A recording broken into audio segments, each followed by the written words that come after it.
Hola, ¿qué tal? Soy Jack y hoy os traigo el 12º vídeo de esta sección de dados bajo la mesa. Voy a tener que dejar de hacerlo de los dedos porque la campaña nos está saliendo demasiado larga. Nos vamos a dedicar a analizar la 11ª sesión que hemos jugado del Legado del Gusano, un relato de Raven de creación propia. Al igual que pasaba con el anterior vídeo de dados bajo la mesa, los estoy grabando seguidos, esta sesión lleva eones subida. Entonces, pues bueno, si has caído en este vídeo de casualidad, ve a verte la sesión, si es que no lo has hecho ya, y si lo hiciste hace mucho tiempo, vuélvetela a ver, porque la sesión es una pasada, como todas las de la campaña, pero esta sesión más. Así que te recomiendo que vayas a ver la partida y luego vuelvas a este vídeo, porque si te ves este vídeo sin recordar la partida o sin haberla visto, vas a comerte spoilers infinitos. Y si no sabes de qué va esto, pues te dejo una presentación de dados bajo la mesa ahí abajo en la caja de la descripción, para que te lo veas el vídeo, te enteres de qué va la vaina, vuelvas y nos acompañes en este maravilloso vídeo y en esta maravillosa campaña y en esta maravillosa sesión. Y empezamos de nuevo directos, el feedback. Ahora tengo mejor sonido, ¿os habéis dado cuenta? Es porque he enchufado el micrófono. Feedback, estos vídeos son rápidos, muy rápidos, así que deseos. Únicamente nos interesan los de Cometa, que ella quería que la boda se hubiera aplazado después de todo lo que hicieron para evitarlo. Concedido, hechísimo. Tuvieron mucha suerte, convencieron al párroco, convencieron al novio, todo solucionado, la boda no va a tener lugar. Ya no es que se haya aplazado, es que se ha evitado. Ya Montresor no quiere casarse y el párroco no quiere casarlos. También pidió Roxanne que no le pasase nada a Gabriel y a Arthur. Concedido, tuvo éxito en la tirada y todo lo que podía pasar se dirigió hacia ella. Así que el propio Rufus User no va a hacer ningún mal contra los buenos de los Corvus. No significa esto que Adam esté vinculado también por esta promesa. Al fin y al cabo tenéis que tener en cuenta que Roxanne acaba donde acaba, esto es en el sanatorio, por esta cosa que hace. Luego también Cometa tenía mucha curiosidad por saber cómo su pasado y cómo el hecho de saber cosas de su pasado iba a afectar a su actitud futura. Pues vamos a verlo, porque la Roxanne que entra en el sanatorio y la que sale no se parecen en nada. Diseño. ¿Sabes quién eres, Roxanne Corvus? Así es como empezamos la partida, porque esta es la sesión de descubrirlo. Es toda una declaración de intenciones, porque con la ayuda del Dr. Lee vamos a descubrir hoy realmente quién es Roxanne Corvus. El primer flashback, como sabéis, es una continuación del flashback de la sesión 9 y una pequeña introducción sobre cómo nos las vamos a jugar en el resto de la sesión. Tenemos que contar a partir de este flashback cómo es que Roxanne ha llegado ahí. El flashback que tiene lugar es casi el último en la línea cronológica. Entonces, ¿cómo estructuramos la sesión? Pues mediante una estructura de la que se hace partícipe a la propia jugadora. Vamos a hacer distintos flashbacks sobre el pasado del propio personaje y luego vamos a hacer interludios con el propio doctor en el presente.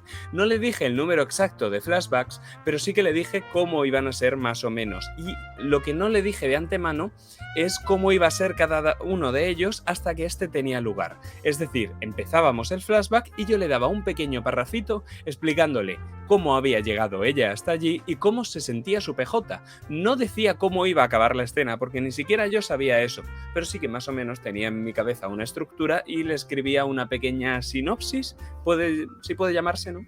Estos momentos en los que parábamos la partida, nos íbamos al baño, Cometa se leía más o menos el parrafito y nos volvíamos a introducir, fueron cortados en pos de que se quedara pues una cosa mucho más coherente, ¿no?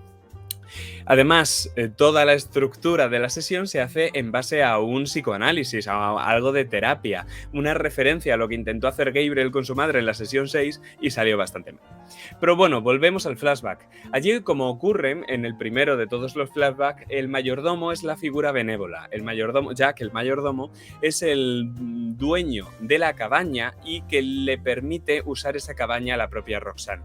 Una cabaña que ya habíamos visto antes en el flashback de la sesión 3 y que vamos a ver muchas veces más, tanto en esta partida como en siguientes. Por eso hacía falta que saliera de la casa y le diera la llave el propio mayordomo. Por eso, aunque Roxanne ya se está yendo, lo volvemos a introducir para hacer posteriormente esa escena de la cabaña y que tenga sentido. Así explicamos que el hecho de Roxanne que acabe en esa campaña con sus hijos muertos.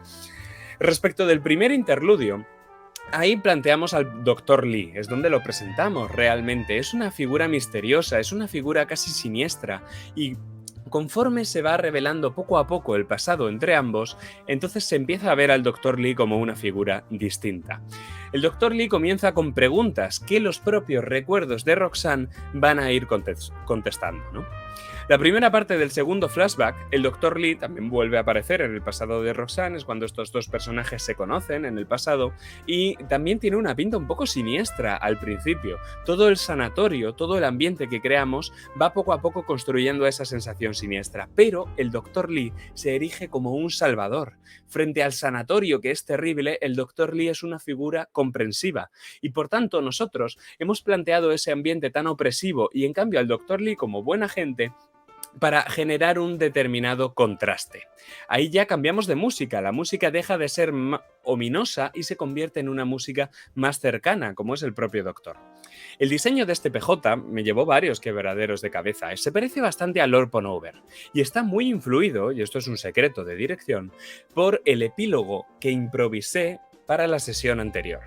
Quería decir algo coherente con esa frase y esa voz, sobre todo, que le di al propio PJ. Entonces, en lugar de un médico científico loco y, pues eso, completamente ido de la cabeza, quería crear a un hombre distinto. Un científico que no creyera en maldiciones, pero que aún así podría haber sido un interés romántico para Roxanne, tal y como adelantamos en el flashback de la sesión 9. Pero aún así tenía que ser lo suficientemente malo como para obligar a Roxanne a someterse a ese tratamiento que le quebró la cabeza. Así que se me ocurre, ¿y si él hizo ese tratamiento con buenas intenciones? ¿Y si de verdad quería lo mejor para su paciente, para Roxanne? ¿Y si, digo más, se enamoró de su propia paciente? A partir de entonces el PJ sale solo y en los distintos flashbacks del sanatorio pues vamos desarrollando las propias facetas que tiene el Dr. Lee a la vez que vemos cómo a Roxanne le va afectando el propio tratamiento. El PJ, importantísimo, tiene buenas intenciones, aunque haga cosas malas con esas buenas intenciones, y en función de las tiradas yo lo iba a interponer como un aliado o como un antagonista. Es decir, exactamente igual que Ponover, que si bien en esta campaña ha evolucionado hacia un antagonista, podría haberlo hecho hacia un aliado. También el Dr. Lee es la voz de la razón, por tanto no nos hace falta el meta. Si os dais cuenta en esta sesión apenas se habla en metajuego, es una sesión de roleo todo el rato, de abreacción continua. Los únicos momentos en los que se interrumpe el juego para pasar de una escena a otra fueron cortados, entonces en la versión final lo que tenemos es una sesión completamente narrativa, podría ser una película o un capítulo de una serie. En cuanto al epílogo y de diseño, pues aquí hubo poca improvisación en el epílogo. La escena nos sirve para explicar la relación entre Gabriel y Emily, esta conexión post-mortem que tienen Emily y Roxanne. Ambientado en el futuro, ya habiendo nacido Gabriel y habiendo nacido Arthur y con Roxanne habiendo rehecho su vida, allí se muestra que Emily protege a Gabriel de Roxanne y de su maldición. Mientras permaneció viva estuvo callada, pero en la muerte canta dulcemente. Y sobre todo ese final también pensadísimo de antemano, parte de diseño. Roxanne Corbus, vas a volver a olvidarla. Así, al final de esta sesión ya inauguramos toda una fase del PJ en el que Roxanne ya no solo es consciente de quién es ella realmente, sino también de quién es Emily, y así logramos, o intentamos, que conecte un poco mejor con Gabriel. En cuanto a la dirección, esta es una sesión muy introspectiva, entonces a la jugadora continuamente le estamos preguntando cómo se siente, qué es lo que se siente. Viajamos por sus recuerdos, pero no únicamente por lo que escuchó o por lo que vio, sino también por lo que sintió. Al fin y al cabo, Roxanne es un personaje muy pasional y que siente muy intensamente, entonces le preguntamos continuamente sobre esos sentimientos. También es importante en la dirección del primer flashback marcar la diferencia que tiene de significado un diciembre con el otro diciembre. El diciembre de la sesión 9, que bien, y este diciembre después de haber vuelto a casa, después de todo lo que le ha pasado en la mansión Corbus y, bueno, en Raven, que la han quebrado, este diciembre es completamente distinto. De igual modo, la jugadora también marca cómo ha cambiado el propio PJ, porque le preguntamos sobre ello. Un secreto aquí importante, me daba igual la edad que tuviera Emily siempre y cuando no tuviera más de 6 años, para que no me fastidiase la cronología. Entonces le pregunté a Cometa y a Cometa le pareció bien que Emily tuviera 1 año. como mínimo, porque así era mucho más vulnerable la propia madre que tiene que cuidar a una criatura que no puede valerse en lo absoluto por sí misma. Es que ni siquiera tiene más de un brazo libre. Yo tenía preparado más cosas para esta escena, para este primer flashback. Tenía incluso preparado una escena hipotética con el padre de Roxanne, pero esta no tuvo lugar y yo casi que prefiero que mejor, ¿no? Prefiero este resultado, este "¿y yo quién soy?" que dice Roxanne cuando sale de la mansión, que es magnífico. Con la dirección también vamos marcando los cambios que se producen en el Dr. Lee conforme Roxanne comienza a verlo con nuevos ojos, a la luz de los recuerdos que empieza a tener sobre él. Después de los recuerdos, después de cada flashback, el doctor no es el que habla primero. Dejo que sea Roxanne la que lo haga, porque quiero que Roxanne marque el tono de la escena. Ella es la protagonista, el doctor solo está para contestarle, para replicarle a ella. Por tanto, lo planteo al principio como un tipo frío, sobre todo comparado con la pasional Roxanne. Realmente no es que sea desapasionado, es que se está conteniendo, tal y como se ven en las últimas escenas en las que ya al doctor se le va la cabeza. Importante presentar en los flashbacks al Dr. Lee como una buena persona. Pese a lo inhumano que sea el tratamiento al que está sometiendo a Roxanne, él lo hace con buenas intenciones y es necesario que demos una buena imagen de este personaje todo el tiempo. Lo que le pasa a ella es terrible y es traumático, tanto que, bueno, el personaje tiene que tomar la decisión de olvidar su pasado, pero el Dr. Lee tiene que ser un rayo de esperanza. Esto es algo que hacemos a partir de la propia dirección y el roleo del doctor, pero también lo reforzamos con la propia música. Por eso, el nombre de la sesión, por esa la expresión que usa Roxanne en la sesión 9, que volvemos a rescatar en la sesión 10 y que en la sesión 11 da el título a nuestra sesión, La flor más bella. ¿De dónde ha sacado Roxanne esa expresión? Ella no se acuerda, pero vino de aquí, de estos flashbacks. Sobre el cuarto flashback, la estrella de Cometa fue verse a sí misma en la cabaña. Yo tomé notas sobre lo que ella decía en la puerta y la realidad paralela para hacer ese paralelismo todavía más obvio. Ahí, al despertar, dejamos que sea la propia Roxanne la que nos dé el color. Aquí no nos importa tanto el color, podemos compartir más la autoridad narrativa porque lo importante es la conversación y centrarnos en la interpretación del PJ, que es muy intensa, del NPC, quiero decir, que es muy intensa en este sentido. Un detalle, en este momento, en esta conversación, ya después del cuarto flashback que tiene el Dr. Lee con Roxanne, yo quería haber dado un indicio más, un indicio relacionado con Stephen y con el viejo barrio, que lo quise dar antes con Rufus User en la sesión anterior y no pude, y lo intenté dar ahora, pero tampoco pude, porque Cometa siempre se lleva la conversación hacia donde yo nunca me lo espero, entonces nunca puedo dar la información cuando yo quiero. Al final, Roxanne no acabó yendo al viejo barrio, no pasó nada, esa fue una sesión privada de Gabriel que ya la veremos en posteriores dados bajo la mesa. Así que tampoco es que tuviera mucho sentido, pero bueno, yo os lo cuento, ¿no?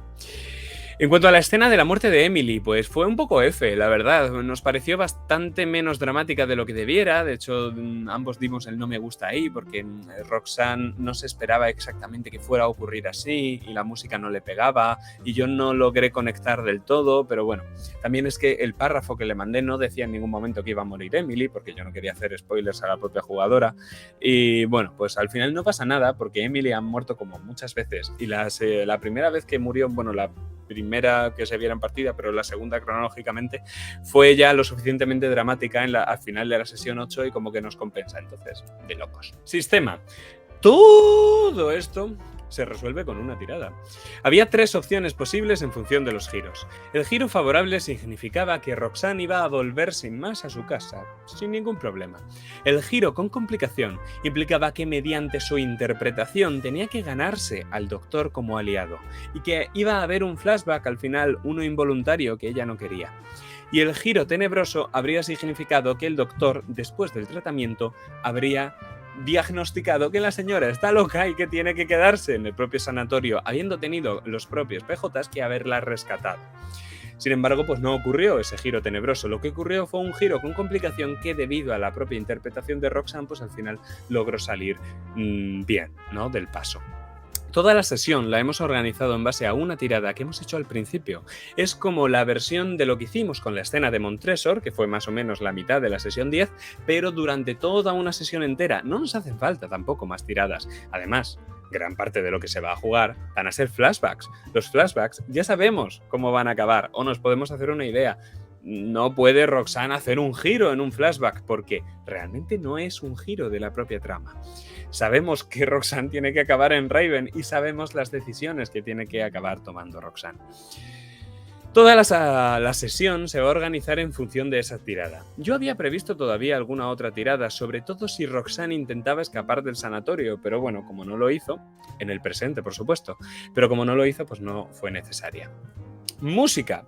El metrónomo va a ser la ambientación musical que utilizamos en los interludios, además de una misma canción que utilizamos en distintas versiones relacionada con el Dr. Lee. En los flashbacks sí que cambiamos un poco más la música. Utilizamos alguna ambiental para el segundo flashback, utilizamos muchísimas dramáticas, sobre todo de Penny Dreadful, y la OST de la maldición de Bly Manor, que también pues es... la he vinculado con Roxanne en varios puntos, ¿no?, de la propia campaña. Que por cierto, menuda BSR que tiene la sesión, es una pasada, la he estado escuchando y madre mía, es que me encanta. Así que poco más, decidme, estamos acabando. Así que, ¿cómo cambiará la actitud de Roxanne ahora que sabe quién es? ¿Por qué Philip ordenó internarla en el sanatorio? ¿El Dr. Lee seguirá siendo un aliado? Y lo más importante, ¿volverá a olvidar Roxanne a Emily? Pues esas son algunas de las preguntas que hemos planteado en esta sesión y que vamos a ir desvelando en las siguientes. Así que nada más que decir, damas y caballeros, nos vemos muy pronto en la próxima sesión del Legado del Gusano.